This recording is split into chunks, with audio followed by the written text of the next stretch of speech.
Hello, everybody, and welcome to Wrestling with Statistics, the only show that takes the unique perspective of stats and analytics through the lens of professional wrestling.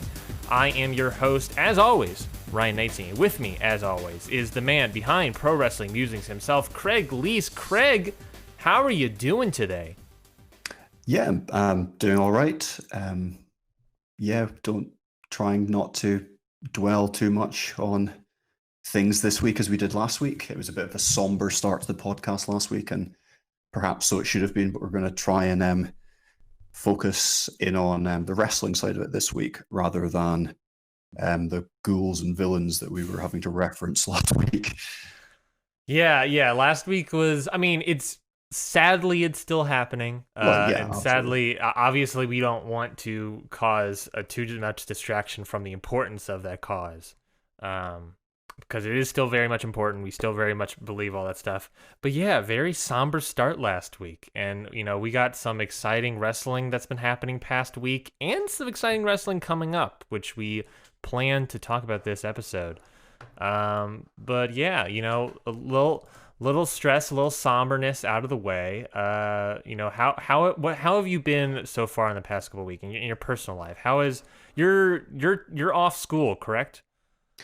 So as of Friday, which was a bizarre experience. The kind of last day of term is usually like a buzz of activity as you try and get things sorted out, but it's kind of like sitting at home, making a like video for Twitter of me being like, yeah, so this has been a strange year. Goodbye. And so yeah, very strange. How about yourself? How are you doing? I'm fairly fine. Currently, I'm very tired. This past week, I had very much an up and down week. Last Tuesday, we had to get surgery for my cat Jude. Nothing too bad. He had a minor hernia near his intestines, so nothing was really bulging out too much. They just had to stuff some fat back in.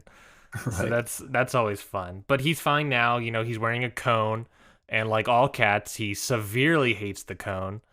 So how cats like rub up against your leg when they want to like be pet or whatever? Yes. So he tries to do that, but because of the cone, he'll get like caught on your leg and he can't do a full thing.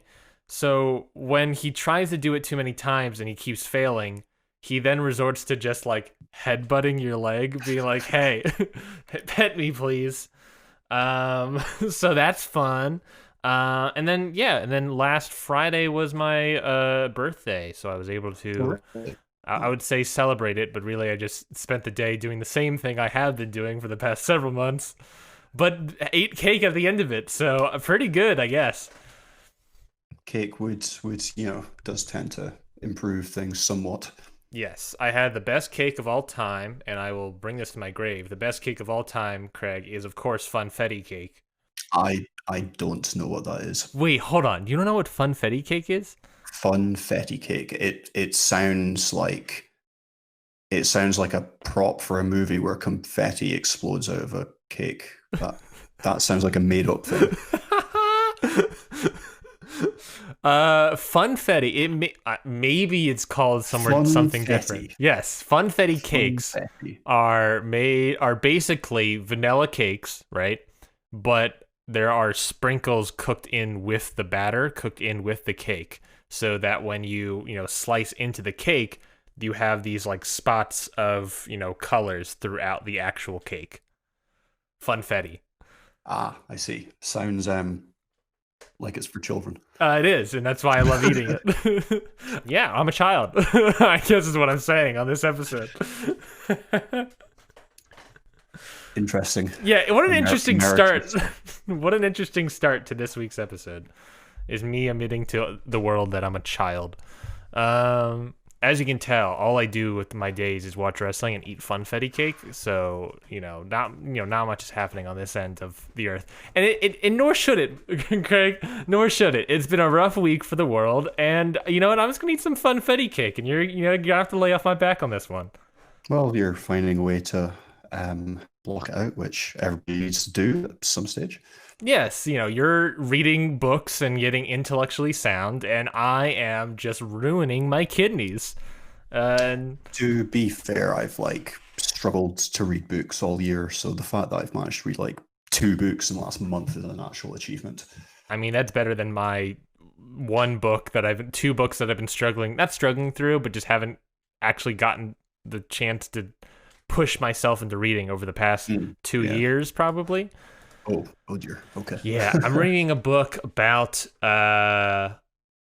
cursing and why cursing is a thing in language, and rather why do we add so much weight to cursing in language, which is very interesting.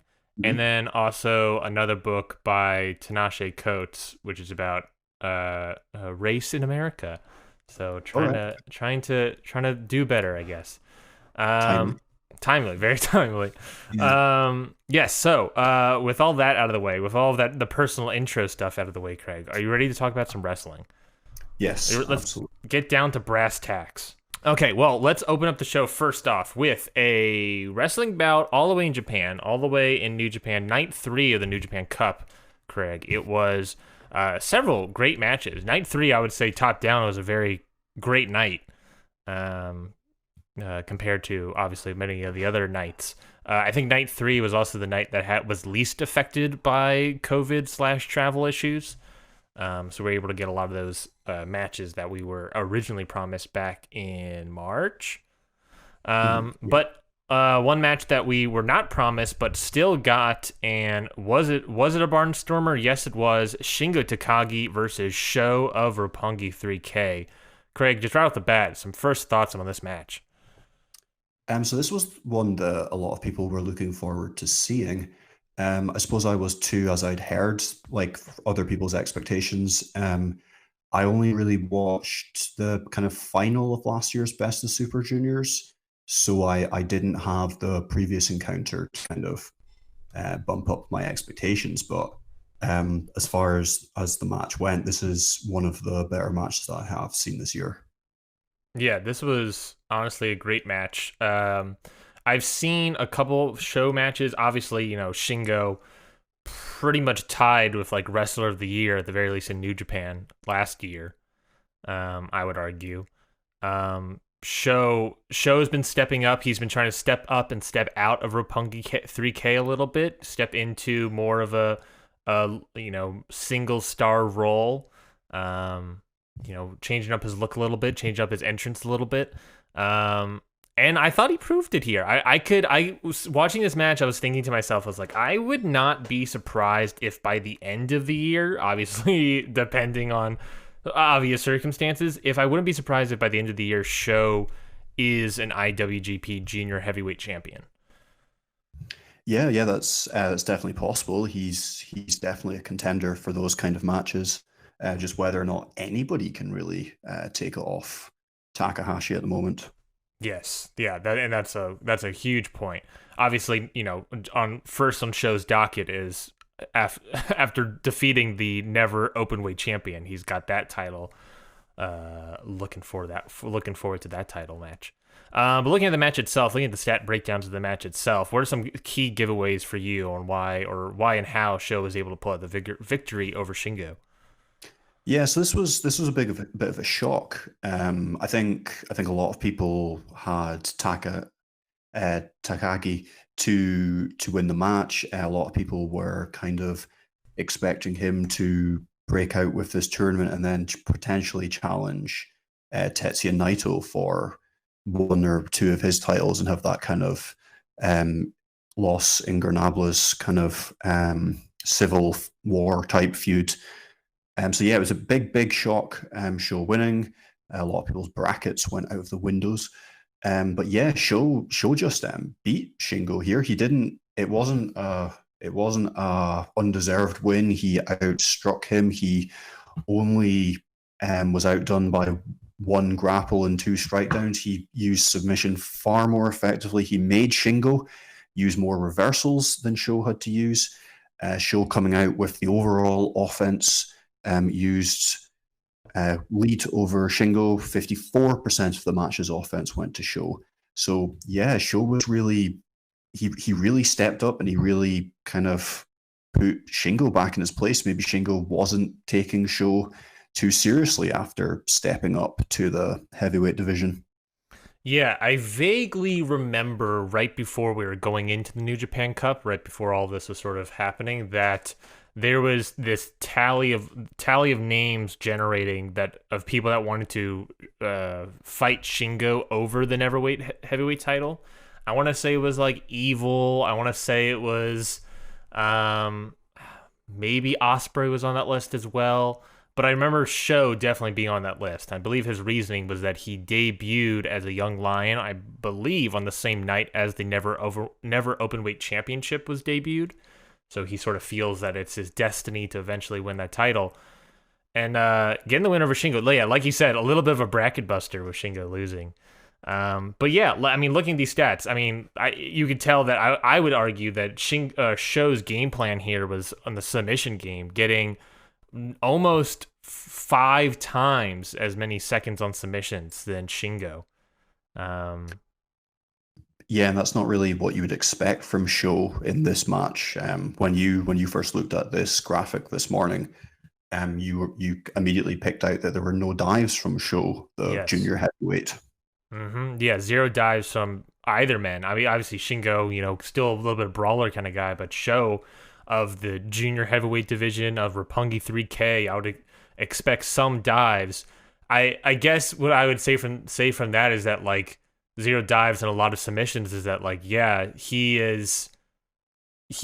probably thought to himself, as like, I have to change up my style if I'm going to be able to take down this guy, take down the dragon Shingo. Yeah, and perhaps the story here, looking at the flow of offense chart, is that Shingo, perhaps coming back from quarantine, whatever it might have been, was just out, kind of like out cardioed by SHO. Because if you have a look at the flow of offense there's one huge spike of offense from Shingo Mhm. as he kind of dominated SHO for a few minutes. But then after that, there are very, very few red spikes, but there are numerous kind of smaller blue spikes where SHO was kind of taking over the match. So it's almost as if SHO is just pushing and pushing and pushing. Mhm. And Shingo doesn't have the conditioning perhaps at this time of the year, with all things considered, to keep up with him. Sort of like a Iron Mike Tyson. What's the word? Not strategy, but Iron Mike Tyson temperament, maybe. Where Iron Mike Tyson was famous for putting people away, very quickly. Very very Mhm. much in like the first round or whatever. If you're able to outlast Mike Tyson for a couple rounds, you're going to be able to the chance of beating him will be very very much a lot higher, because he starts getting tired. He starts getting losing energy, losing speed, and yeah, maybe that's the same thing of Shingo. He gets a huge burst of offense at the 5 minute mark, but then never is able to get any sort of peaks for the at any sort of point compared to SHO. I mean, literally Shingo gets a peak and then SHO gets an even higher peak. It happens multiple times from after the 5 minute mark. Um, Yeah, yeah, absolutely. I don't know with Shingo. I think he has taken part in quite long matches before and kind of dug out a victory. I was wondering if you were to build the storytelling around the statistic here, it might be more of a SHO came back from quarantine with better conditioning, whereas Shingo, perhaps as the older man, is struggling to adjust to the kind of the rigors of New Japan competition after being away from the ring from kind of elite competition for the duration of quarantine. that is probably true. I mean, I would love if when they were setting up the match, if like that they were thinking that being part of it. You know what I mean? Like I imagine some wrestlers are like, "Oh, I'm gonna come back and be, really, really strong. I'm gonna have all the endurance for it." But I would love the idea if, like, when they were setting up the match, Shingo and SHO were like, "Okay, well, one of us, let's just be like, one of us got really prepared, and one of us just kind of took it lightly, and just, the summation of of the pandemic and being off time." I would love if that was the case. Yeah, yeah, and I think this is also where, like, if wrestling companies are going to start perhaps thinking about this kind of thing, it is a tool for building stories. You just kind of need to, because we look at these statistics and we kind of build the stories around them, and it's not. I mean, it's not the most complex stories, but they're kind of subtler and more sports centric than, wrestler X does such and such backstage to wrestler Y. Mm-hmm. You didn't happen to do the stats for the best of the... You said you just watched the finals last year, right? Yeah. So do you remember happening to do the Ospreay Shingo stats for that match? No, I haven't got that. No. Okay. It was kind of after that this kind of started to come together. That's makes sense. Because I was thinking that match was Shingo's first loss, singles loss in the company since joining the company, and it was a 33-minute match. So I was wondering if I wonder if there's any consistency in that. Oh, I see. That endurance idea. But I guess I'll find out later, maybe down the line. Maybe I guess maybe not down the line because Shingo's gonna be in tag matches from here until Dominion. But I guess actually we'll find out at Dominion now that I say that. Okay, well then there. Yeah. Any more thoughts on Shingo's show? I thought it was a great match. I thought SHO stepped up to the plate, as it were. Changed up his offense a little bit to wear down the Dragon a lot more. And was able to outlast him essentially. Any other takes for you, Craig? I think that's essentially what you can take from here. I even thought at the end that SHO was looking like he could take part in this kind of match more often if he could kind of step up to heavyweight, but it's probably too soon for him. And certainly doesn't fit the company at the moment with the kind of lack of junior heavyweights to take on Hiromu.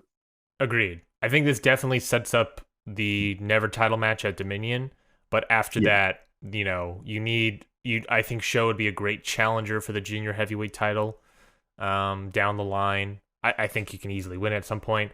Moving up to heavyweight, I'm scared that he might have the Kushida effect a little bit. Where, as much muscle and whatever he can put on, he's very short compared to a lot of the other heavyweights. I'm scared that he might be stuck in the junior heavyweights like a Kushida moving forward. Sure, yeah, possible. But who the hell knows? What am I, Gato? But yeah, so that's New Japan. We're I guess we can say here, we're obviously looking to do more New Japan as it comes down the line. Next week, we'll talk more about some New Japan matches, especially the quarterfinal, semifinals, I think is what's coming up. It could be, yeah. I have to look up the actual gosh darn charts. But yeah, so that's coming up, and then I think the week after that, or the week following that, 3 weeks from now, whatever, we'll be talking about Dominion, of course. So the 1st of July is the rest of the second round. 2nd of July is all of the quarterfinals, semifinals on the 3rd, and then it's like 6 days later for the final. But let's go away from New Japan, and of course, coming up this week, in the AEW territory, there's two promotions that are doing 2-week pay-per-view-esque events, but we're only going to focus on the current one that we like, and that is AEW is doing another turn of Fyter Fest. They're coming back around. Obviously, pre-COVID, this was going to be planned to be in England. And now it's happening in Jacksonville, baby. Jaguars, baby. But we got 3 title matches on week 1. Week 2, we have the heavyweight title match. There are a couple other preview matches, of course, on week 1, but we're just going to focus, since there are 3 title matches, Craig, we set out to focus on those 3 title matches. So, without further ado, let's start off with Hikaru Shida defending her AEW Women's Championship against Penelope Ford. Craig, you have a little graph set up here that looks at each individual's offense, type of offense per hour rate. You want to give us a little rundown? Yeah, so obviously we've been collecting all the types of offense throughout the year, but the problem being is that ring time is very different. So Hmm. if I was to tell you that Hikaru Shida had hit 102 strikes and Penelope Ford had hit 30, the fact that the ring times are so very different means that that number doesn't mean a huge amount. So if you either multiply them up to get a per hour rate or divide them down to get a per hour rate, depending on if they've wrestled more than an hour, you get a strikes per hour rate or a dives per hour rate. How many of that kind of move would that wrestler tend to do in a match?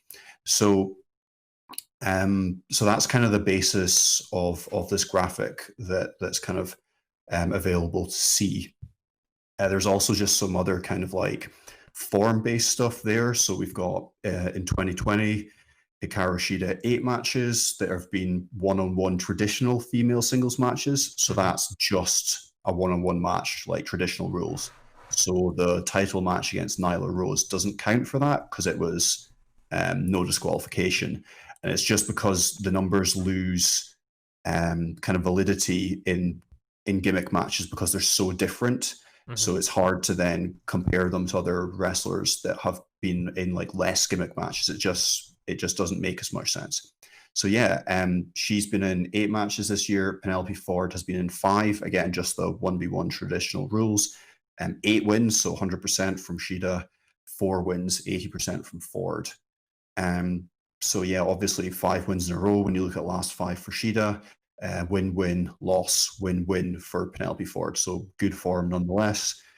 Hikaru Shida, of course, on a +8 winning streak in these types of matches. Penelope Ford +2. Almost 50 minutes ring time for Hikaru Shida, almost 30 minutes ring time for Penelope Ford. So deck is being kind of firmly pulled towards Hikaru Shida's side. I'm mixing all kinds of metaphors there. Hikaru Shida has the advantage here. Things get a bit more complex when we start looking at the types of offense per hour. Penelope Ford has the advantage with strikes. She does more strikes per hour than Hikaru Shida, 216 to 138. But Hikaru Shida is far better at striking her opponents to the mat.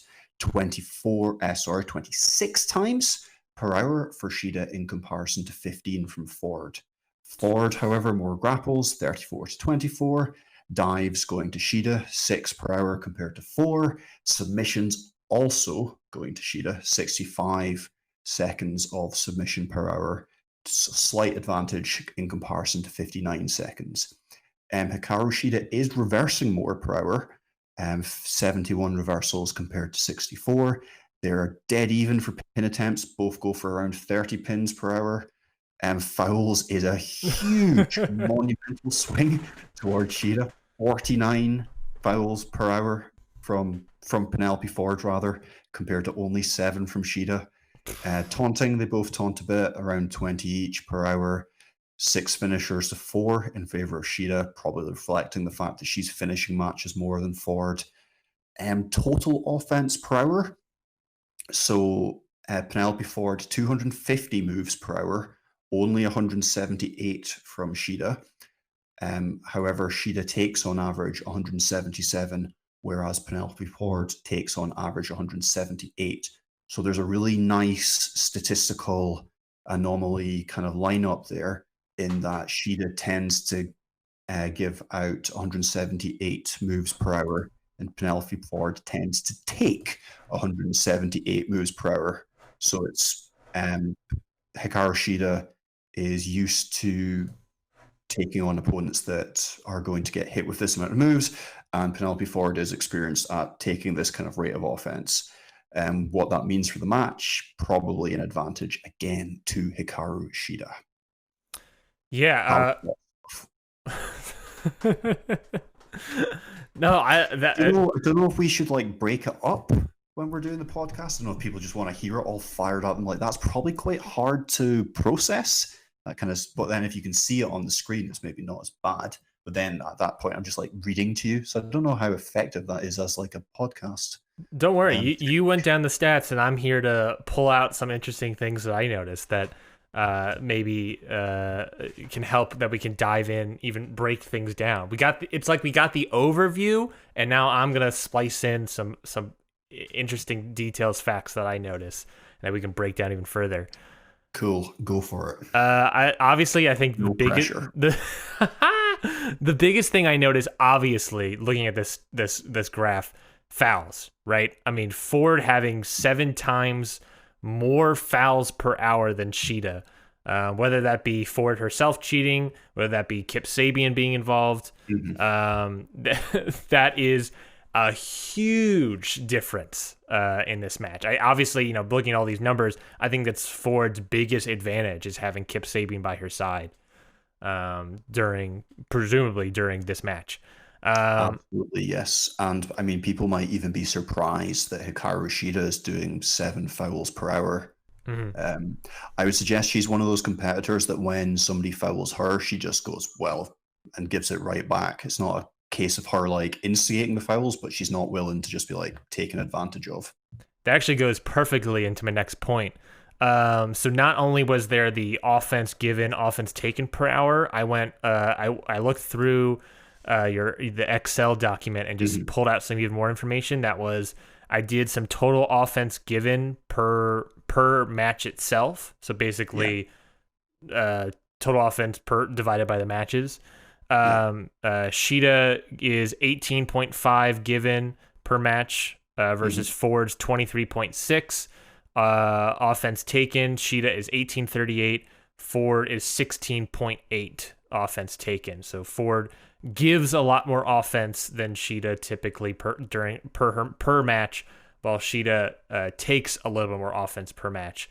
And what you sort of alluded to, and also what this sort of number talks about, what the graph sort of talks about, you talked about how Ford takes that statistical anomaly of Ford takes as much offense as Shida gives out. But there's also something to say that Shida, is that I think that was a combination of Shida and Hikaru. I don't know what happened there. Shida and Shikara and Shakira, maybe. Shakira, yeah. I don't know the honesty of Hikaru Shida's hips, but that's besides the point. But I did notice that Hikaru Shida basically gives as much offense as she takes. So I sort of interpret that as she sort of absorbs punishment and dishes it back out at the same exact numbers, velocity, same breath sort of thing. So I was sort of thinking about that when you brought up how Ford can take the same amount of offense Shida gives.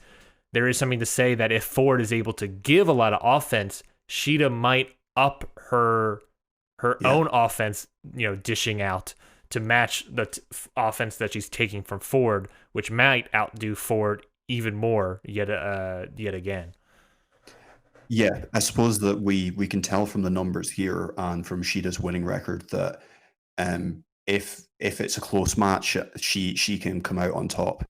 When we're looking at Penelope Ford's win-loss record, which is strong, but it's not Hikaru Shida's, and then you look at her total offense taken, if this is a close match, and it's hard to believe that Penelope Ford is going to dominate the champion, although it could happen. Sometimes that does happen in championship matches, and we've seen that the result doesn't always get influenced by that. We've seen so many anomalies. Yeah, the John Moxley effect, that one. But the Kip Sabian effect. Well, that's a little bit harder to understand.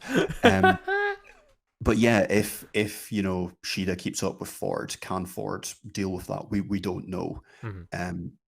Ford's total offense rate of 250 moves per hour, whilst taking 178. That's she's got that from fighting against some kind of less elite. I'm trying to think of kind ways of saying it. Some competitors that are not at the top of the tree in AEW, whereas Hikaru Shida has faced some of them, but it has also been in bigger matches. it seems like Shida's taking this one and adding to her already impressive run of 2020 results. Yeah, and there's something to say that the only reason Ford has this title challenge to begin with is because she hit, during a tag match, she hit Shida with the championship and then pinned her. So basically a foul, allowing her to get the victory in that tag match. Yeah, we've got one person full of fouls and trickery, which is a threat, versus a competitor that's got to the top by compiling huge kind of backlog of victories. Yeah, like Shida challenging up to Nyla Rose. Yeah. Sort of an inverse here, I guess. Yeah, I mean, my biggest takeaway here is that, Shida is the better wrestler, hands down. But, however, with Sabian by Ford's side, that, causing a lot of distractions, Ford doing her own sort of trickery, that's Ford's best key. As long as, so basically Sabian's involvement in this match will be the key to victory, honestly, for Penelope Ford. But obviously with anyone having a manager by their side, too much trickery, too much nonsense from Kip Sabian, he can get thrown out. What happens when Sabian gets thrown out? Who knows? I think that's always the trickery situation that Ford finds herself in, is that it can lead her to victory, but doing it too much might screw her over. So yeah, absolutely. So my pick here is Hikaru Shida getting the win at Fyter Fest. Yes, I'm in total agreement. Okay, well then let's move down the line, move into the next title match, which is for the TNT Championship. It will be Cody versus Jake Hager. You're looking at the graph right now, whether it be on ProWrestlingMusing.com or on the YouTube channel, Hit the Books, and watching the YouTube version of this, you can see that graph. I think you sort of mentioned it on the last match, but I think even more prevalent is ring time when it comes to this. Very much so. Cody having over 2.5 hours of ring time versus Hager's 20 minutes. So a slight difference in these two competitors. What are some takeaways you got of this, Greg? So the first thing to mention again is, and this is the thing that people might be slightly disappointed or whatever in terms of these numbers. But obviously I do this myself in my spare time. Nobody pays me. I have a full-time job. I don't mean to sound irksome there. But I kind of, some of this is done to make it possible for me to do this, and some of this is done to give as accurate a representation as possible. So the removing the kind of stipulation matches from the kind of standard one-on-one matches, that's about accuracy. Me not then having a separate worksheet where I then add in all the different kind of stipulations and stuff, that's so that I can do this without losing my rag and rage quitting, essentially. So the obvious thing to say here that is not present in Jake Hager's statistics is the loss to Jon Moxley for the title in the stadium brawl match, whatever that was. And that was like a 30-minute match. So that is a substantial amount of ring time. I suppose to make it not just about my able to do this and produce something worthwhile, to give a reason for that, I suppose you could be arguing that Cody's ring time is just in traditional 1v1 wrestling matches, which is perhaps the most pure type of match. Therefore, Jake Hager's kind of plunder brawl stadium type match against Moxley was a very, very different type of match. And those 30 minutes probably you could discount as being a very different type of animal. The equivalent of maybe talking about somebody's pole vault performance when they're just about to do the 400 meters in a heptathlon. Let's put it like that to keep it sports based, if that makes sense.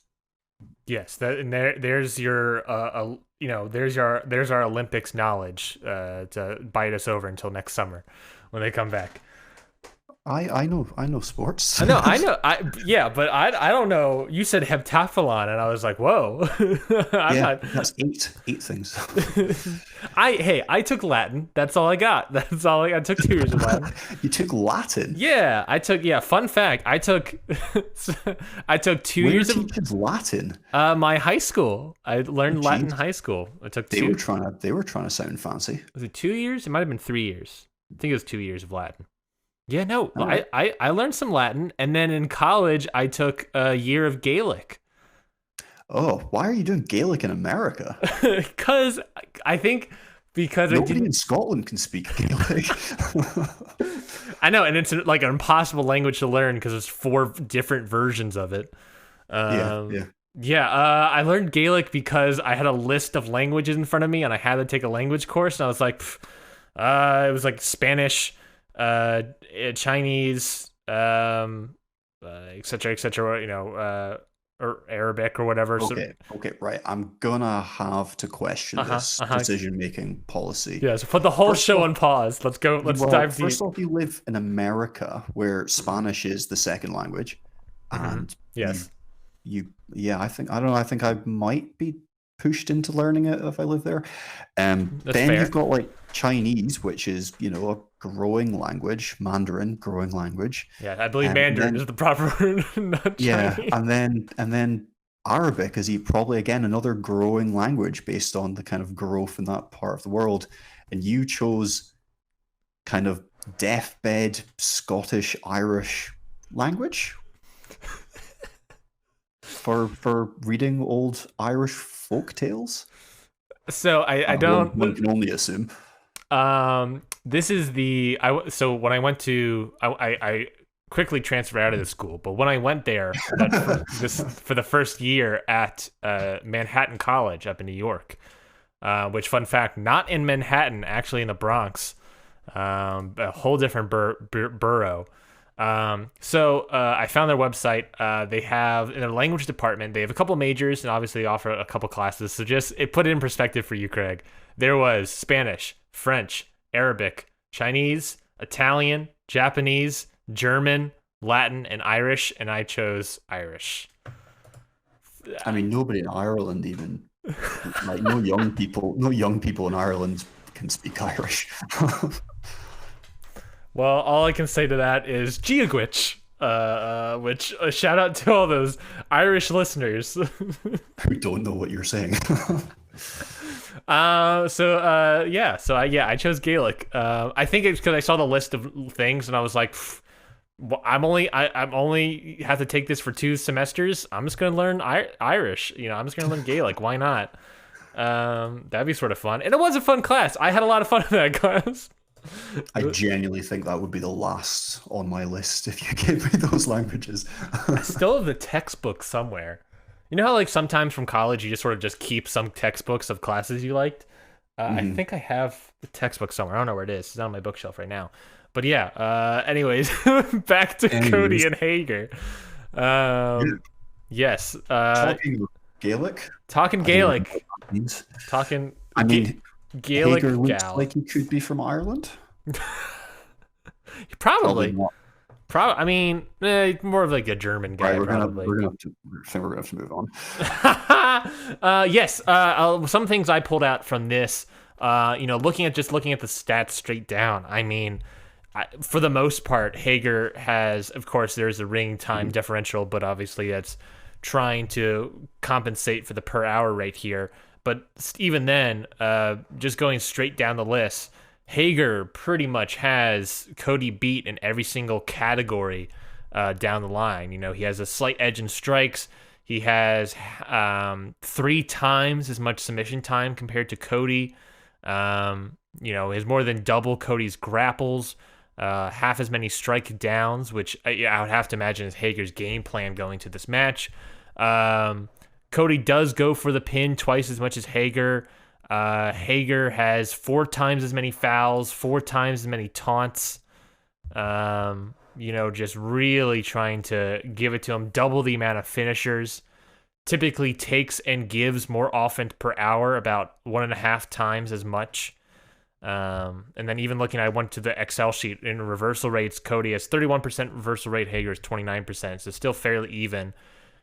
I guess it sounds like the slight edge would go to Cody, but based on last week's reversal rate graph look-see, I would give, I guess, the slight edge to Hager, actually.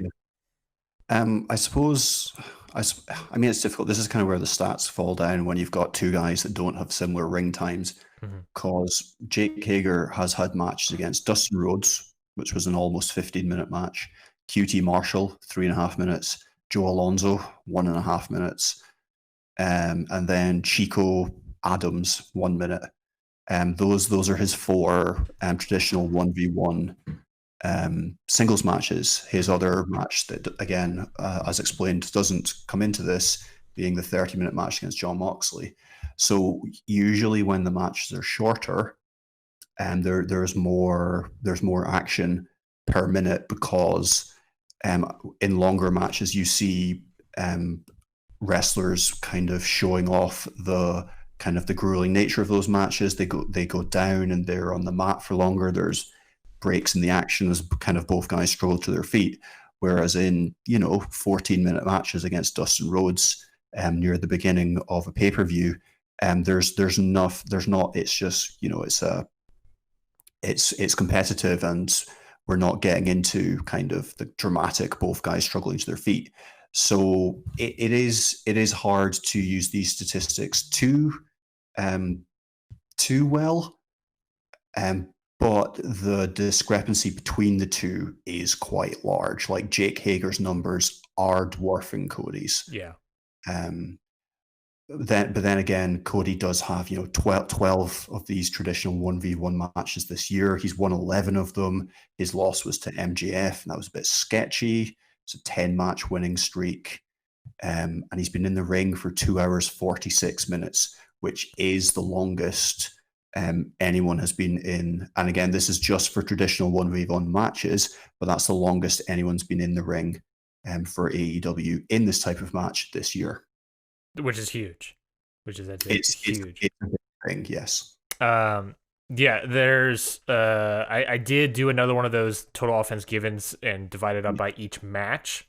Maybe hopefully that gives a better maybe a better idea, since those numbers of 12 to 4 is still 3 times as many matches, but yeah, it's just difficult when like one of Jake Hager's matches is 14 minutes and the other one is a 1 minute ref stoppage against Chico Adams. Yeah. Total offense given per match for Cody is 35.8. Hager is 18.5. So that's okay. Cody typically gives out twice as much offense than Hager does in their matches. Total offense taken per match for Cody is 30.8. Hager is 17.3. So again, Cody typically takes about a little less than 2 times, 1.75 times more offense than Hager does in their matches. Yeah.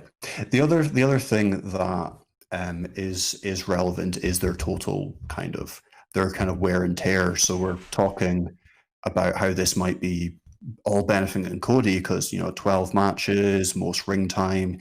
He's a sharpened athlete. He's in the ring all the time. Cody's total offense in these types of matches this year is 430 offensive maneuvers, which is the most in AEW, again, due to the fact that most wrestlers haven't been in the ring as much as him. He's just ahead of second place Jon Moxley, 2 hours 19 minutes from Jon Moxley, 394 offensive maneuvers. So Cody's hitting an offensive pace in these matches, but again, I'm kind of talking here more about the amount that Cody has performed this year, the amount of offensive maneuvers he's hit on his opponents, the way that he's fine-tuning his skill set, whereas Jake Hager's 74 offensive maneuvers in his 4 1v1 matches it's a far quicker pace when you level it out with the time, but as sharpening his tool set, it's nothing compared to Cody Rhodes. However, the big but here is that Cody Rhodes has taken 369 offensive maneuvers compared to Jake Hager's 69. So it's a 300 maneuver gap between the two. So although Cody Rhodes has had the opportunity to sharpen his tool set, to do the reps, do the work, as he says, that's a double-edged sword. He's also, he'll have potential wear and tear, don't know, his knees, his shoulder, whatever he's, that Jake Hager may be able to take advantage of. I'm quickly looking up when even was Jake Hager's last match, just to find that real quick. So I've happened to have that on my screen just now. So he's been in a few like multi-man matches. The 10th of June, he was in a 6-way. The 22nd of May, Stadium Stampede. He hasn't been in a one-on-one match since the 15th of April. That was the Jon Moxley title defense. So he's well rested. Let's put it like that. And even before the no holds barred match, a non-gimmick singles match is March 25th. Yeah, and that's Chico Adams 1 minute. Like, he didn't have a match that went over. He had another 6-man that went over 10 minutes, but the only other match that he's had this year that went over 10 minutes, before any of those, is that Dustin Rhodes match in February. Yeah, extremely well rested, to put it lightly. So. Yeah, I mean, it's a tough one because obviously there's a huge disparity between ring time and match numbers, but looking at this, yeah, it's like you would give it to Cody, but then there's also the fact that Hager has dwarfed Cody in every single number practically. Yeah. I mean, Hager, he's pretty much beaten Cody on every single category. So, even if we look at all of our past several weeks of looking at individual matches or individual categories, Cody has always been very consistently. That Cody anomaly next to Moxley, sort of, where he's always been consistently all around good, and still in terms of every single category, he's one of those all around wrestlers where he can win with strikes, win with strike downs, win with grapples, dives. He can do it all, and he can sort of still win matches.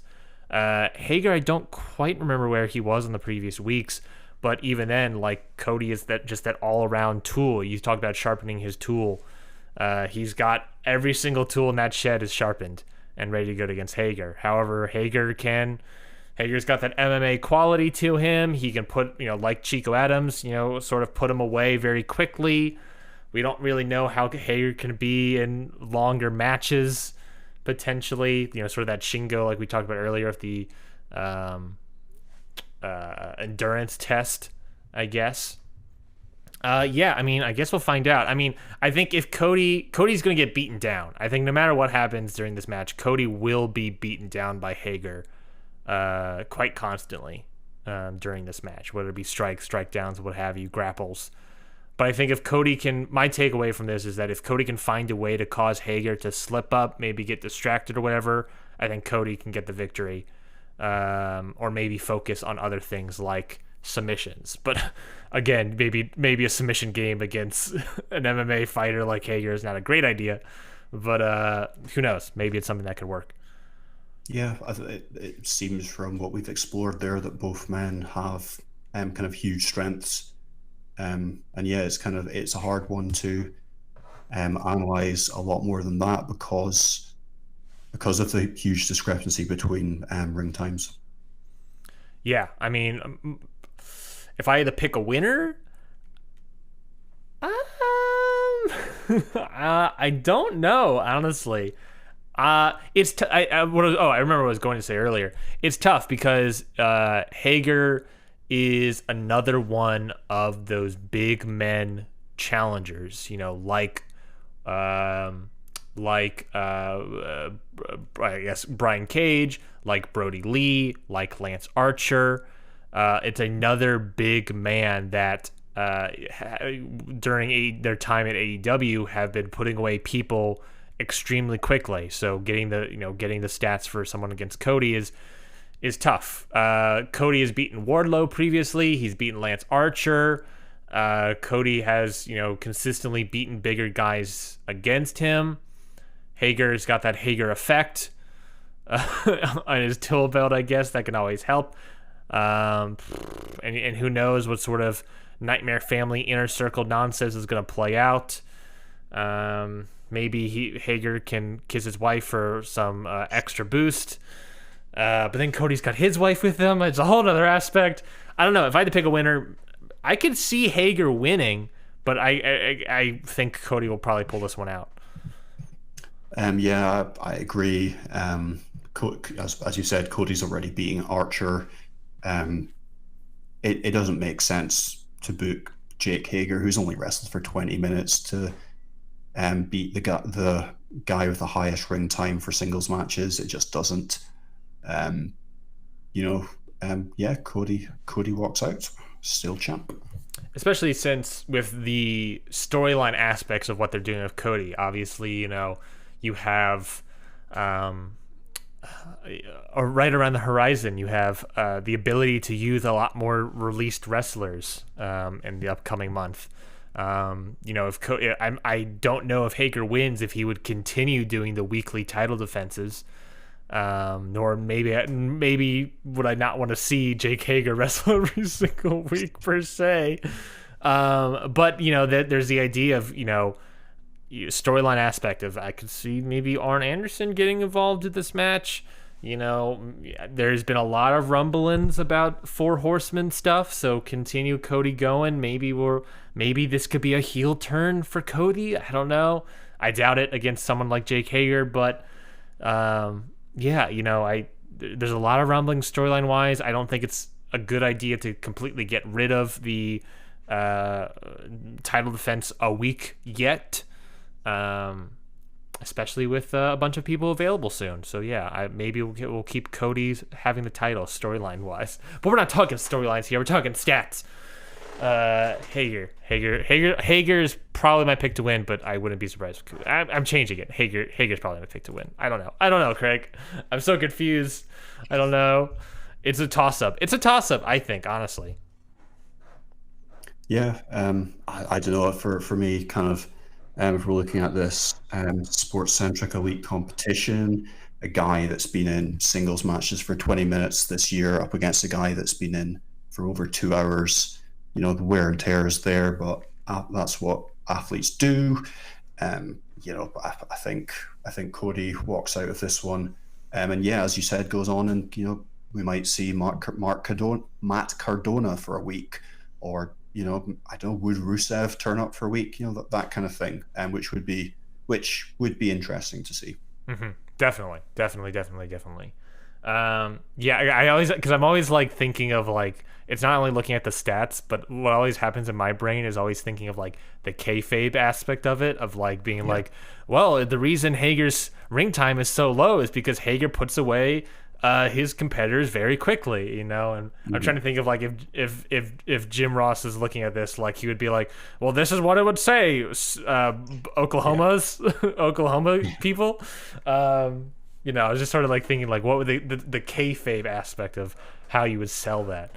But let's move into the tag team title match, which is, of course, the Mega Cowboys, Hangman Adam Page, Kenny Omega, versus the Best Friends, Chucky T, Chuck Taylor, and Trent.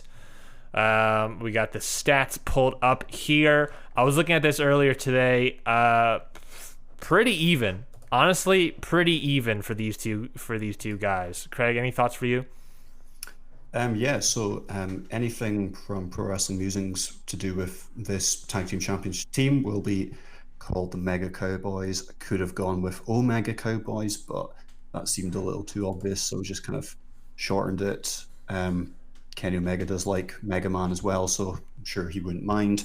They're obviously not going with a tag team name because this kind of fits the kind of, they're in storyline. They're not a real tag team. They're a makeshift tag team.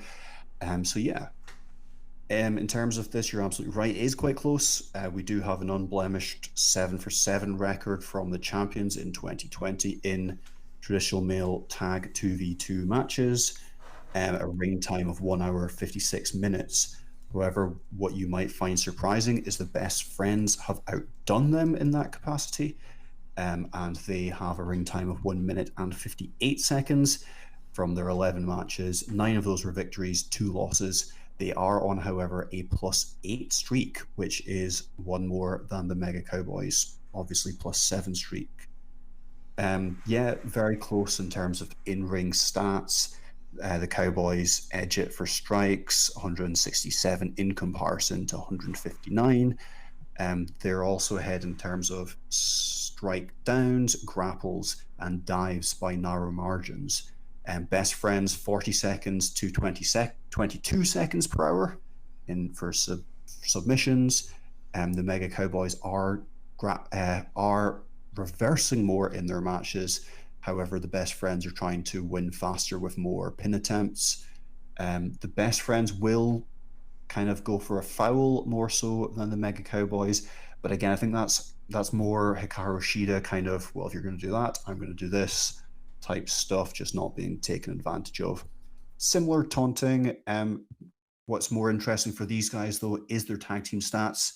The Mega Cowboys are tagging more than the established tag team best friends, 23 times per hour in comparison to 21. Double teams is a dead heat, 16 times per hour from both teams.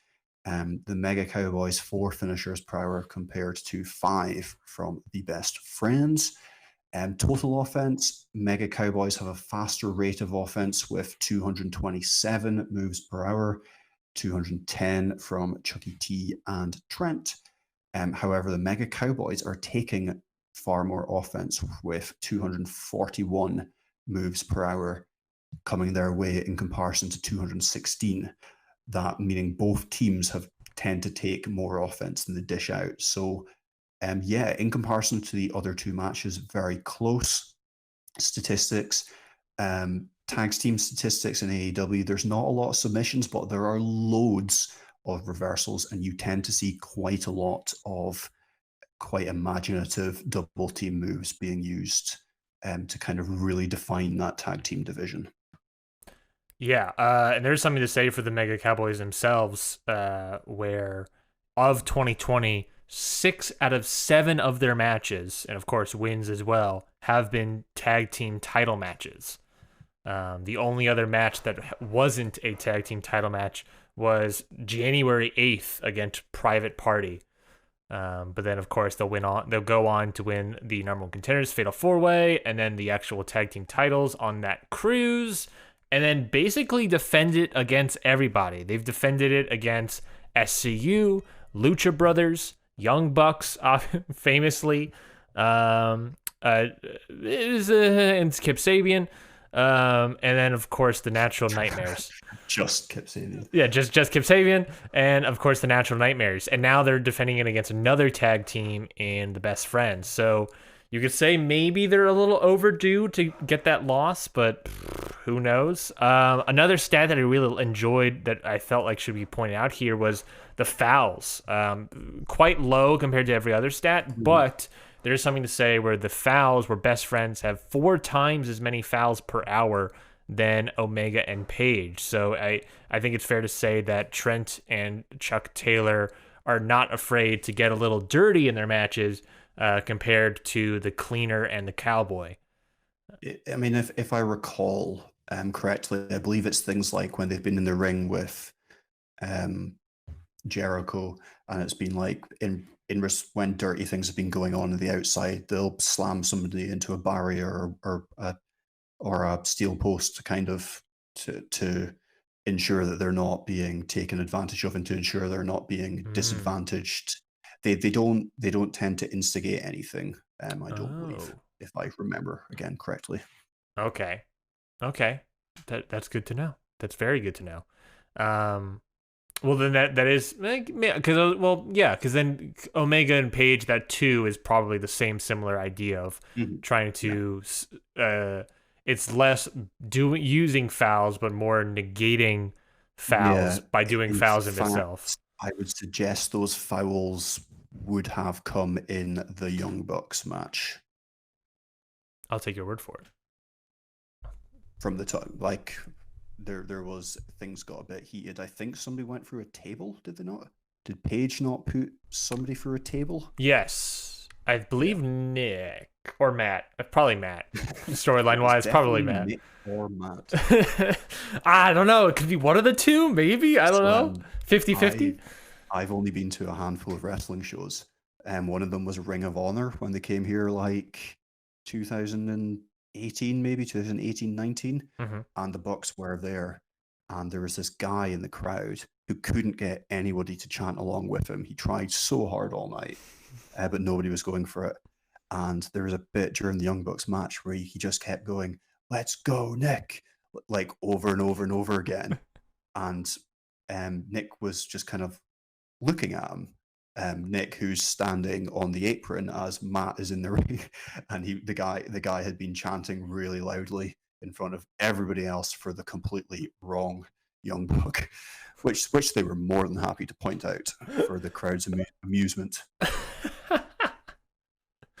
I imagine if you're Nick Jackson, who's obviously trying to focus, doing the job, trying to focus on what he's doing, and then all of a sudden he just keeps hearing "Let's go, Nick," and he just like turns around and be like, "What is happening? I'm not even doing anything right now." Oh my god, it must be so like just pull him out completely. Oh man. Yeah, I mean, I would guess they're used to being mistaken for one or the other. Yeah, I wouldn't be surprised.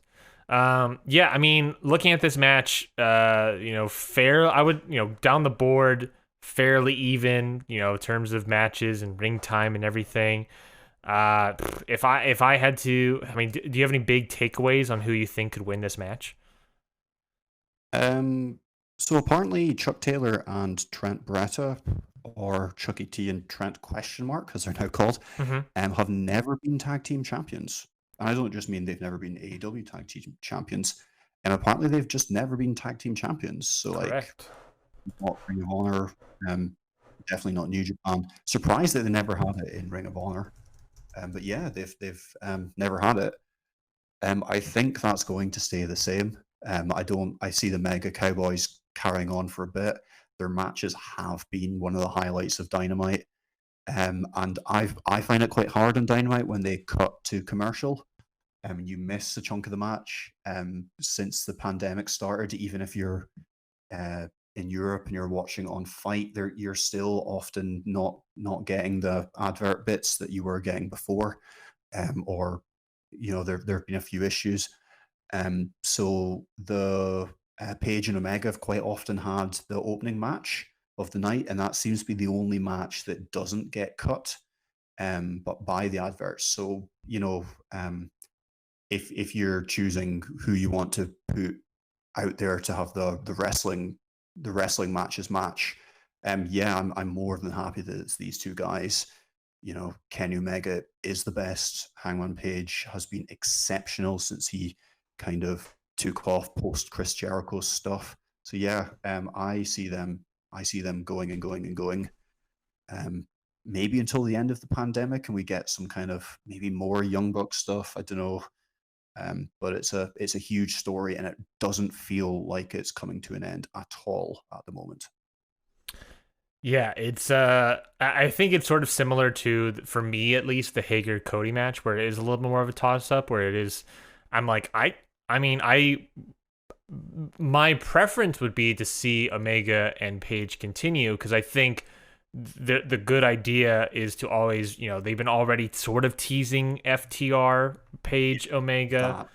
That is a match that definitely needs to happen. Yeah, and they've also been teasing, obviously, you can easily go back to Young Bucks and Omega Page for a match. However, Best Friends have been secretly doing a great job in AEW. I mean, like, they've been, when you're talking about never having a title in their career, they've been tagging since 2013.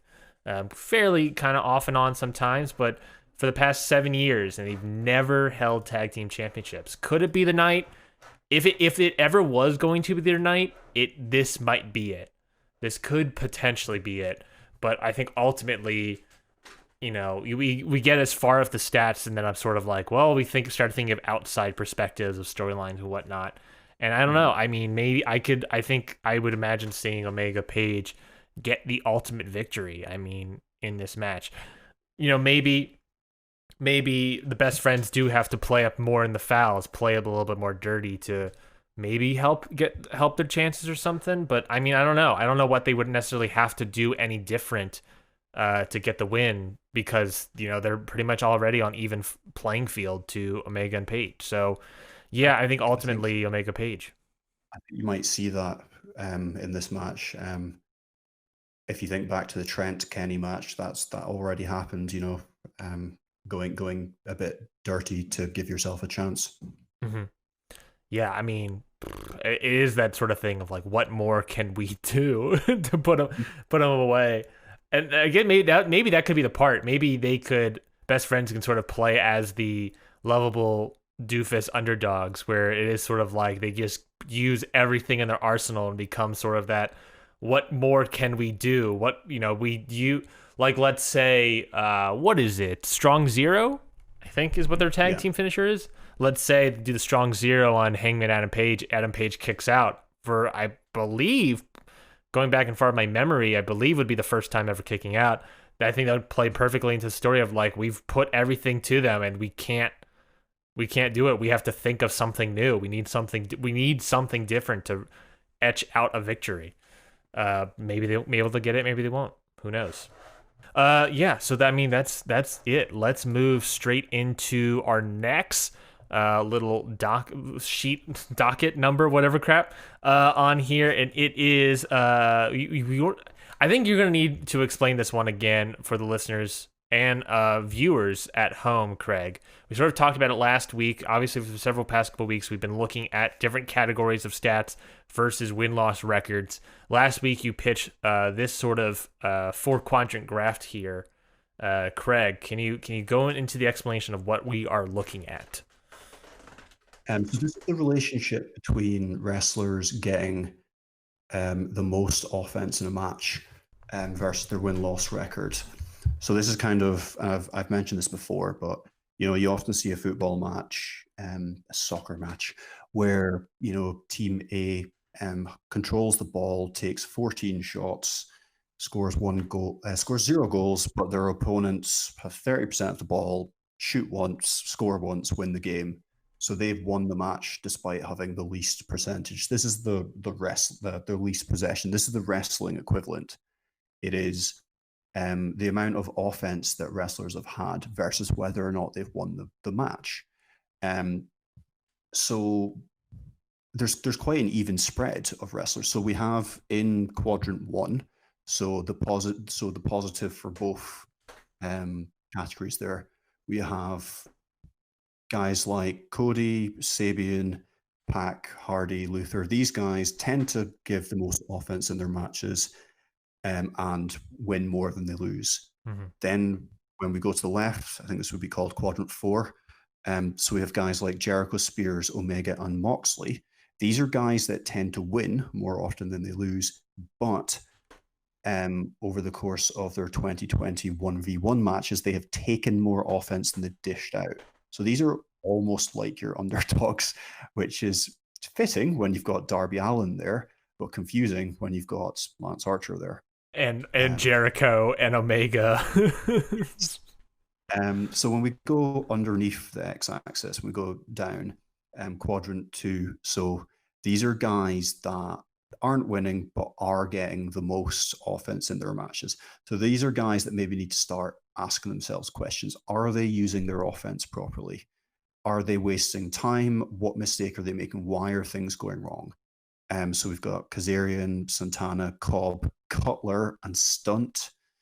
Stunt does a lot of hammer fists, so that tends to bump his stats up. Cutler, he's one that really needs to examine his game and think about what he's doing, because he's not winning and he's winning the offense battle.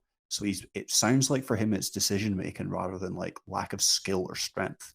I'm telling you, we needed to extend an invitation to Brandon Cutler to be like, hey, Brandon, you need some help, buddy. We've been looking at the data. I don't know what you're doing wrong, but it is doing something wrong. So we need to start doing stat coaching for specifically Brandon Cutler. Yeah, might be his kind of thing as well.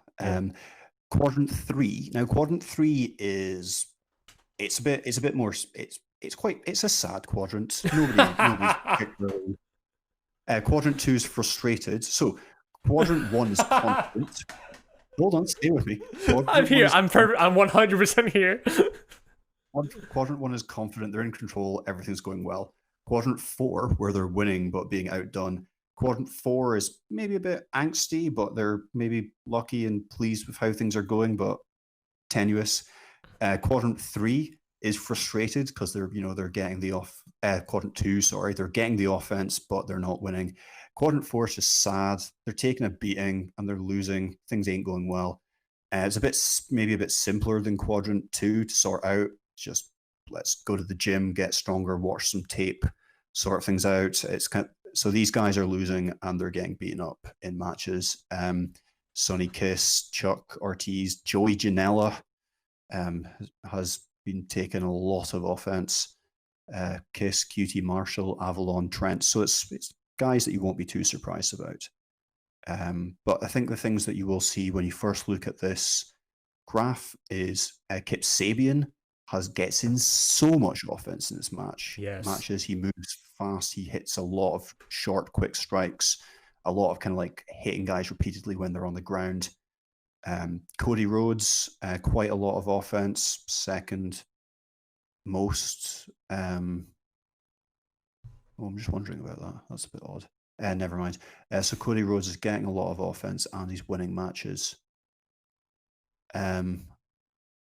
Then we've got Jon Moxley taking a lot of offense, but winning matches. So these guys are like the outliers. Oh, sorry. Yeah, I was starting to panic that my data was wrong there, but I've realized why I thought that. It's not wrong. It's right.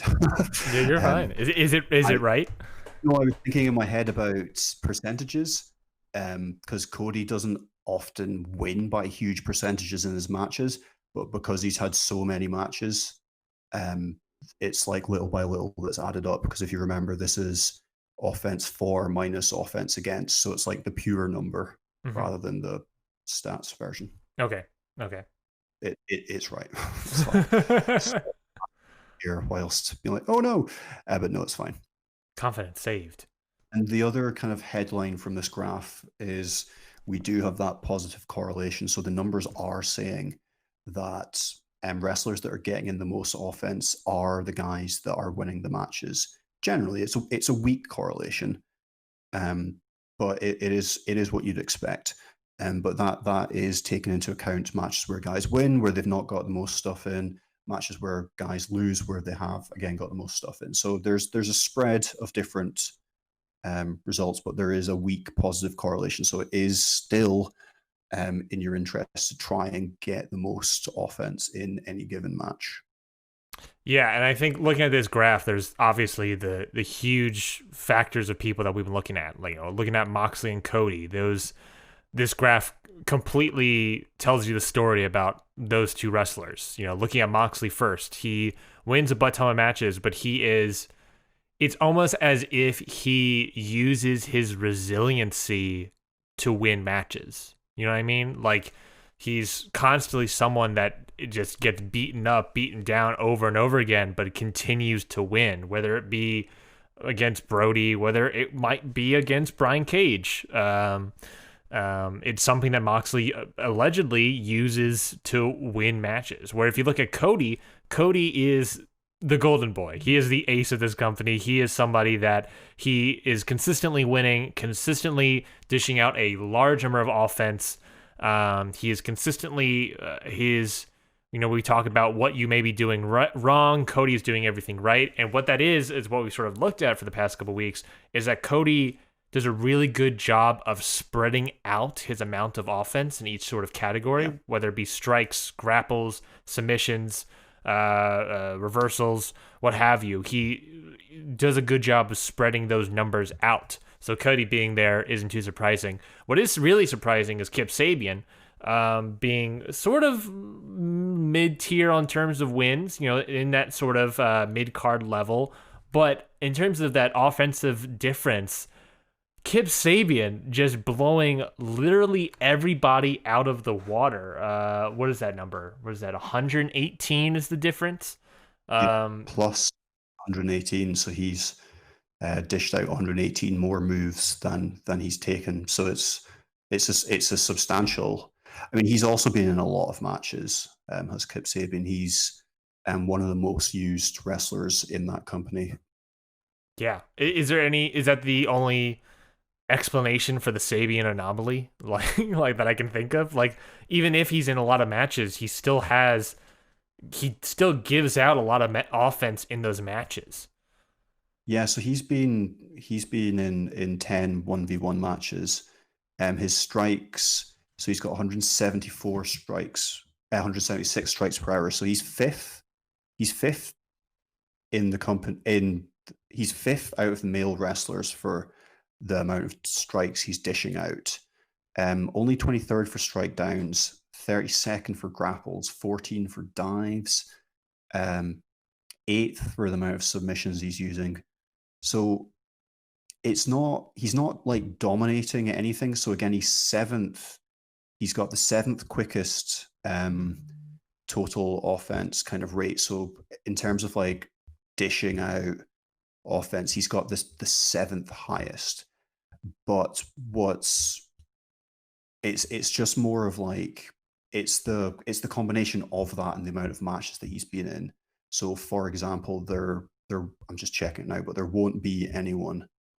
So yeah, there's nobody in AEW that has a better offense rate than Kip Sabian that has wrestled more than him.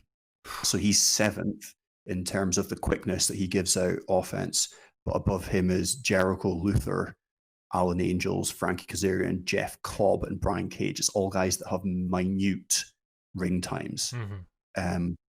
Kip Sabian is seventh with a 1 hour 30 ring time in terms of the speed at which he's giving out offense.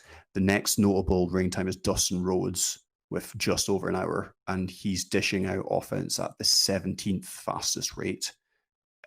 Going down further to find somebody that's wrestled more than Kip Sabian, John Moxley has dished out offense at the 24th fastest rate. So Kip Sabian is, in terms of a guy that's wrestled a lot, he is still keeping up a pace. Whereas what we usually see is that when wrestlers wrestle for longer match times or more, they're not keeping up the same pace in their matches. So yeah, Kip Sabian is wrestling a lot and putting a lot of moves into those matches.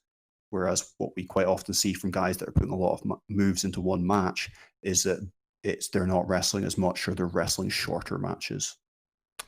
There's also the idea that Kip Sabian is a striker. He is somebody that constantly is putting out a high volume of strikes against their opponent. You know, I think you said he was seventh on that leaderboard of striking. Yeah. Which to me, yes, no, sorry, I might have done, but he's fifth. He's fifth. Okay, he's fifth. Still fairly high compared to this list of people. Maybe there is something. It's the same story. Like there's Dustin Rhodes, who is ninth with an hour ring time. Cabana 13th with 50 minutes. John Moxley 23rd with 2 hours. It's the same thing. All your guys that have got have wrestled more than an hour, like Kenny Omega 25th, Sammy Guevara 27th, Cody Rhodes 31st, MJF 35th, Pac 37th, and then Darby Allin 41st. So like there's 42 people on this list as well. So like when wrestlers are wrestling a lot of matches, they are not doing so at the speed that Kip Sabian is kind of using his offense. Yeah. And maybe there is, maybe there is something to the idea that Kip, because I'm going back to the idea about what you said about the quadrant 1 is confident people. Quadrant 4 is like, we're doing something right, but I'm taking a lot of punishment, so I don't know I'm confused, I guess. I don't know how to feel about it. Quadrant 2 is upset at themselves, downtrodden. Quadrant 4 is, geez, I need to stop. Like Janela, I need to go into tag teams. I need to stop being a singles wrestler for a bit. For me, I'm looking at that, and I have to think of Kip Sabian being like, I have the largest offensial difference than any other wrestler in this promotion by what is that, by 120 points? Yeah, I think you said 118 before. Yeah. So a butt ton compared to the rest of this roster. Why am I not winning more matches? Why am I not? If I'm putting out all of these offensive things, and I'm wondering if going back to Cody, if it's the idea that he is putting a lot into just striking or putting a lot into one thing. If he spreads out his sort of offense into different categories like Cody does, maybe that can lead to more victories for Kip. I mean, the obvious thing also to say is maybe his offense that he's putting in isn't very strong. That's also true. So to go along with that theory, Kip Sabian has the 28th best strike down rate. So the percentage of strikes that Kip Sabian uses that results in his opponents hitting the deck is 11%. There are 42 wrestlers on this list. Kip Sabian is 28th. So if you take, he's getting in a lot of moves, a lot of strikes, but he's going for quantity rather than quality. Yeah. I think that's part of the problem. I love that. I like to imagine that fits perfectly in his character. He's sort of like, I'm, for the most part, I would argue, controlling my matches, but I just keep, I'm not getting the full victory. What am I doing wrong? So he's like, I like the idea that he is this sort of confident, swaggerish fellow who's like, I'm doing everything right. I don't know. It's just I'm sort of upset by me not winning. Mm-hmm. Yeah. That sort of idea. So yeah, he needs to maybe spread out. And I feel like that's like the one thing that we've definitely learned when it comes to the men one-on-one division. That is something we sort of learned, that to succeed in the men's singles division, you need to balance out your moves as much as possible, mixed with, you're talking about Cody a little bit, experience and years of training of, getting your strength and everything. You're talking about people that aren't fully there yet, like Sabian or MJF or Darby or whatever. They're people that will eventually get higher as years go on, I would presume. Yeah, unrefined is Kip Sabian. Perfect. Do you want to talk about standard deviations at all, Craig, or do we have time? I was supposed to be doing a quiz with my family, and I should have said at the beginning so that you were aware, but I didn't because I wasn't sure if it was happening or not, and apparently it is. What time is it happening at? 4. And it is 4 exactly now. And I could be like 10, 15 minutes late, and that would be fine, but I don't really know. Okay, well then let's just end it. I was going to talk about a whole thing. I was going to talk about... Do you want to do that without me? If you want, if you think that's okay. Yeah, I don't mind too much, but you did put a lot of work into that, so I don't want to just like scratch it.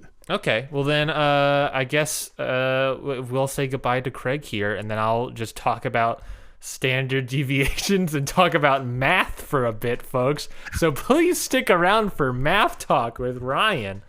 You're the stats guy, I'm the analytics guy, apparently, as that's what it's turning into. So I guess, thank you so much, Craig, for coming on. Any sort of things, thoughts, or feelings to put out there before this upcoming week? No.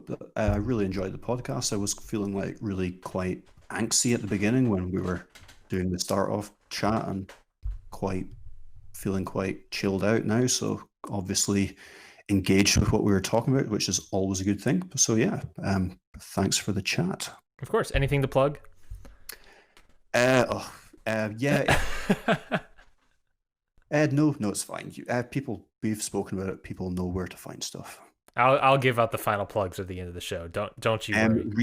Read. What's it called? The Crawdads book. The Where the Crawdads. Crawdads Live. That's a really good book. And also read The Silent Patient. Those have been my really good reads recently. Not books about wrestling. They're books about people and crimes and stuff. So plug some good books. Where the Crawdads Sing? Yeah. Okay, I thought you said look, not book, and I was like, couldn't find it. Where the Crawdads Sing? Yeah, shout out, read some books, everybody. Go out and read some books. As we talk about, as I stick you out after school to talk to you about some math, to give you some subbing. Thank you so much, Greg.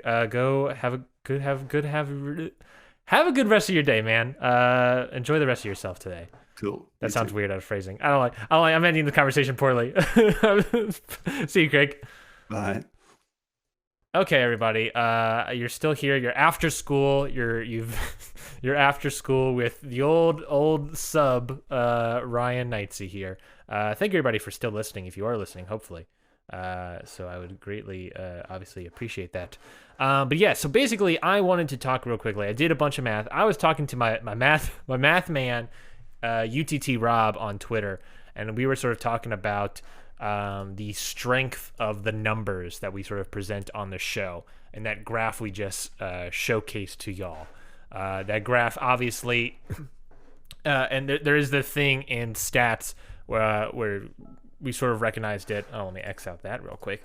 We sort of recognized a little bit that there are outliers. You know, looking at that graph with Moxley, Cody, Sabian, it's easy to say that those three guys are extreme outliers, and they are what outliers sort of do in sort of the statistics graph realm is that they sort of fudge some of the, they don't like fudge the numbers, but they can change some aspects of what the graph, what the correlation at the very least is trying to maybe tell us. So, you know, Cody and Sabian being very high up there, they're going to make that correlation that you see on your screen right now a little bit more positive than maybe it truly is. So basically, when I was talking to UTT Rob, basically we want to do is confirm how strong of a correlation what that is and how strong these numbers are. And UTT Rob showcased to me this idea of confidence intervals, which uses standard deviation and means and whatnot. And I am going to say, preface here now, I am your substitute teacher. I am not your actual teacher, so I don't 100% know what I'm talking about.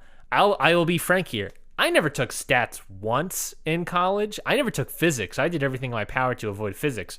But I do like numbers and I do like math. So I did as much as I can the hour and a half before we recorded this show to learn as much as I can about these sort of things and do all the math for you so we can sort of go into that. So when we're talking about the strength of numbers, we're talking about trying to get rid of these outliers to try to make sure our graph or correlation in our graph is even more accurate.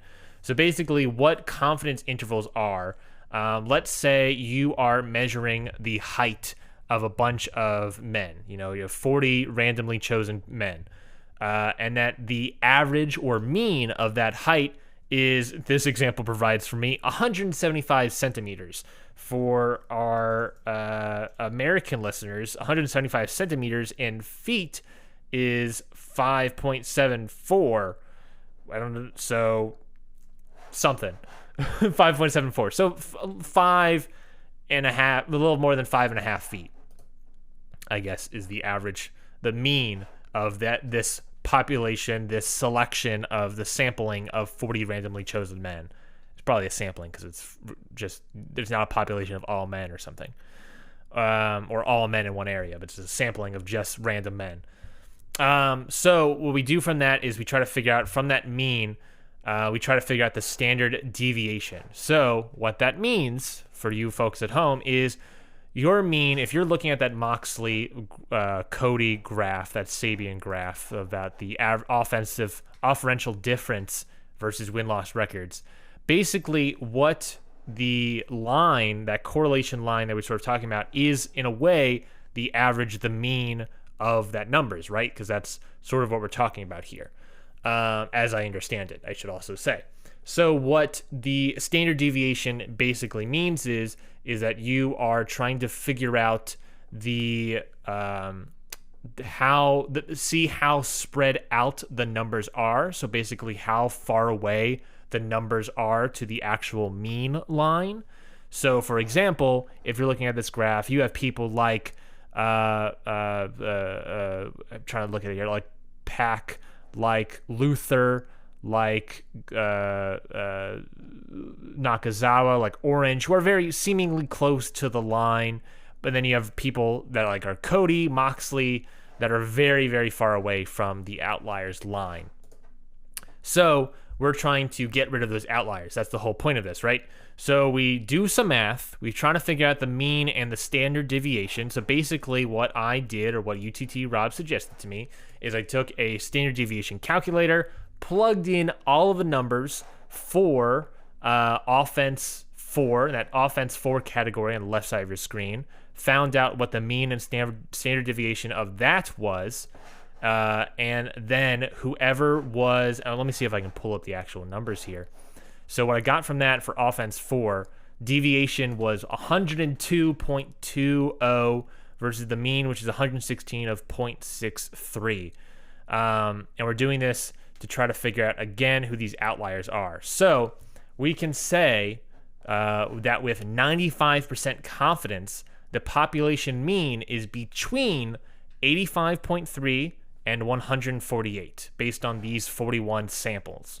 So what that means is that the lower limit of our population mean is 85.3. The upper limit is 148.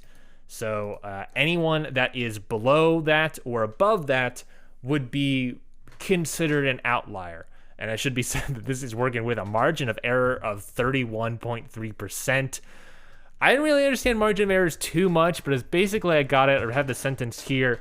If a 95% confidence interval, which we're just doing standard deviations, not confidence intervals, but with a 95% confidence with a 31.3% margin of error means that our statistic will be within 31.3 percentage points of the real population value 95% of the time.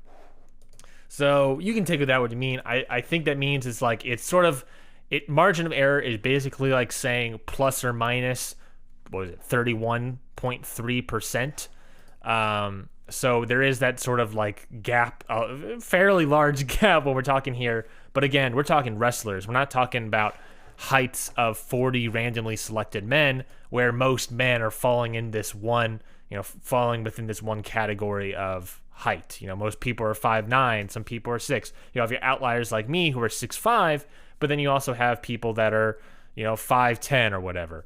For the most part, I would be considered an outlier in this situation. But when it comes to wrestling, it's all across the board. These numbers are all across the board. So that margin of error is going to be fairly large, honestly, no matter what we do.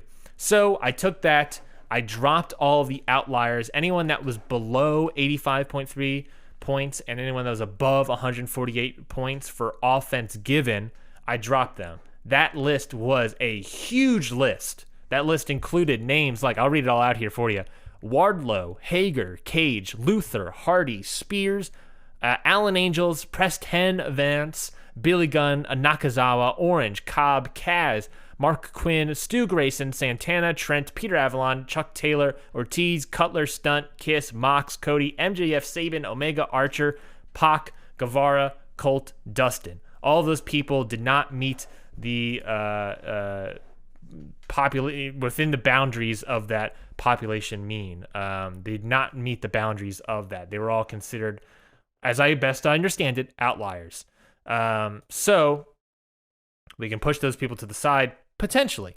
The reason we're not going to pull them out, put them to the side fully, is because we also wanted to we only looked at offense 4. We don't look at the offense against and offense differential. So what I just went through with you about standard deviation and mean, we're going to do the exact same thing for offense against and offensive differentials. So for offense against, with 95% confidence, the population mean is between 81 and 139. So basically 95% chance your population mean is between those two numbers. And for offense differentials, we're talking a mean is between negative 2.82 and 15.8. Based on these 41 samples. Margin of error for against is 29.2%. For difference is 9.31%. So a lot of math I'm just throwing at you folks. And I understand that this is a lot. This is a lot for me to understand. And I obviously, like I said, I keep saying, I don't really fully understand quite. I understand as much as I can I feel comfortable talking about it. But I couldn't be completely wrong. And for a fact, UTT Rob is going to message me as soon as this is over to tell me how wrong I am. But I cannot wait for it. And I cannot wait to explain it all again next week. and be like, hey, I apologize for what I said because it's rough and I did not say it correctly. But based on what I'm understanding, I took the outliers for offense taken, offense against, and the offensive differential. And I have all this list of names of outliers for offense for, offense against, and offense difference. So if I'm trying to think, if I'm trying to come up with some sort of, when we're talking about a relationship between offense difference, I don't want to drop this giant list of names, right? So I basically want to see, if we're going to look at this graph, who is a name that shows up on each of these lists, right? You're talking who is someone who is an outlier for offense for, outlier for offense against, and outlier for offense difference. And that list of outliers became a lot smaller, but that list became people like Wardlow, Cage, Luther, Nakazawa, Cobb, Grayson, Taylor, Ortiz, Mox, Cody, Sabian, Omega, Archer, Guevara, Pac, Dustin. So yes, what I can really derive from that outliers is that you have a lot of big guys like Wardlow and Cage who are fairly new, haven't done a lot of matches. A lot of these people haven't done a lot of matches. You're looking at Luther, we're talking singles, one-on-one men's single matches. A lot of these people haven't really done that. Nakazawa, Cobb has only had one match in Atlanta. Great match. I was there for it. Let me see if I can pull up that spreadsheet to get an even more complete answer on these sort of numbers. Stu Grayson, I believe, has only had one singles match. Taylor, Ortiz, these are all sort of people that haven't had a lot of singles matches. I'm pulling this up now. Yes, Cobb, Grayson, Ortiz, Chuck Taylor, Luther, who else was on? Nakazawa. These are all people that have had less than 5 matches. Who else am I talking about? Pac has only had 5 matches of this year. So a lot of these outliers that I've sort of noticed, most outliers I would say, are people that have had less than 5 matches in this promotion. People that do not fully we can't get good enough data on these people because we don't have enough data to really get from them. So they're sort of outliers. And then there's people like Mox, Cody, Sabian, who are grouped together, and they are, like you saw in that original graph, obvious outliers. Let's take them off the board as well. And then, of course, I'm confused. There are some people on here that I'm like, Kenny Omega's on this list? What is he doing on here? He's only had 4 matches this year in singles competition. He's been focusing on tags. So let's drop him. Pac only has 5. Guevara, who is someone that I don't want to give too much nonsense about because of everything that's happening, but Sammy Guevara has only had Dustin's only had 6 matches. Sammy Guevara has only had 13. He actually had the most matches this year? Why is Sammy Guevara on here? Hold on, I gotta look into this. Why the hell is Sammy Guevara on here? Why was he an outlier for me? 313 offense taken, offense given, 295 offense taken. Looking at my list here, why the frick frack is Sammy Guevara on this list? I gotta look into this. Sammy Guevara, 313 4 against. You know what? Let's just drop him let's just drop him. Let's just drop him. I want to stop talking about Sammy Guevara. I don't want to talk about it anymore. Okay, so I dropped all those people. I did took sort of an average margin of error there. So that average margin of error is now 23.27%. Again, we're combining a lot of things here. So we can say that with 95% confidence, with an interval with a 23.27% margin of error, means that our statistic will be within 23.27 percentage points of that real population value 95% of the time. 95%, what does that mean? Basically is that, these are 95% of the experiments will be included in the true mean, but 5% won't. So 5% of our roster has been deemed an outlier, but it can be off by 23.27% or whatever. As best as I can see it, folks, again, that's what I'm talking about here.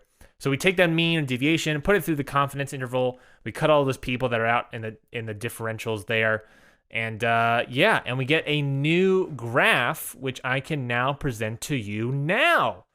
Yeah, we're looking at a new graph. This is, again, the relationship between offense difference and win-loss records. These dots are not currently labeled. They probably won't be when the episode comes out. But we dropped a lot of people. We dropped Mox, we dropped Cody, we dropped Sabian, we dropped all these other guys. And we are now looking at a stronger idea of what the actual correlation between offense difference and win-loss record. And that correlation, still positive, but very much more mild. Very, very slight even compared to the last number. I didn't have time to do it this morning to really confirm that correlation, look at all this data, plug it all into the generated calculator that I have to get the actual idea of correlation. Again, I'm just your substitute teacher, folks. But yes, that is basically what we're looking at. When it comes to the relationship between offense difference and win-loss record, still slightly positive, but the more matches you win, the more likely it is to win your match. I can say this with 95% certainty. Again, with that margin of error. But yes, so that is basically strength in numbers, folks. That is how I can basically, for the most part, explain to you what we are doing here today. Hopefully that all made sense. Like I said, I learned all this an hour and a half before recording. So I'm not any sort of expert on this, but that is what we're looking at. We got a slightly positive correlation here, which makes sense, right? The more offense you give, the more likely it is you would win. But this is offense differentials, so it is that sort of offense give versus offense take. So I guess if you tend to dish out more punishment to your opponent than you receive, then you are more likely to win a match versus someone who is taking more offense than dishing out versus somebody that is I guess that's the thing, versus somebody that is taking more offense than dishing out offense. If you're a wrestler, you want to be giving out more offense than you are receiving. You want to be basically dominating your opponent and have control of the match during the entire match. So that is basically the analysis that I can bring to you on this sort of substitute teacher after school special conversation here. So thank you, everybody, for listening to this week's episode of Wrestling Statistics. A little weird ending here, but like Craig said, he wanted to give me a chance to go through this math with y'all. However long this was, I have no idea.